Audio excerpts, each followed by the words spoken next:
কেমন আছো? আশা করি সবাই ভালো আছো। আমি ঋতু। আমি ভালো নেই, মানে আমার প্রচুর ঠান্ডা লেগেছে।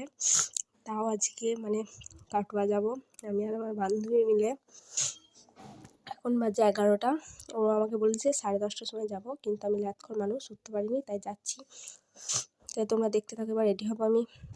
তারপর দেখো আমি রেডি হয়ে নিয়েছি, তারপর বেরিয়ে পড়েছি। এই দেখো আমার বান্ধবী। তারপর আমরা টোটো পেয়ে গেছি, তাই টোটো করে চলে যাচ্ছি।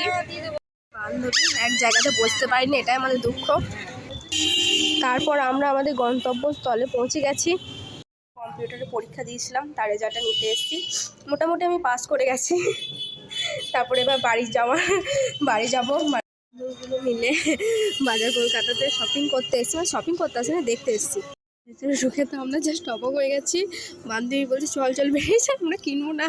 ইতিমধ্যে আমার বান্ধবী আমাকে টানতে টানতে বের করে আনলো মোবাইল থেকে, কারণ আমি ছবি তুলছিলাম, সেই জন্য বলছি কিনবি না তো ছবি তো কেন তুলবি, চল। সেজন্য বেরিয়ে পড়লাম। এবার বাড়ি যাওয়ার পথে আমরা রওনা দিলাম। রস খেয়ে নিচ্ছি, আর বান্ধবী খায় না, আমি খাচ্ছি।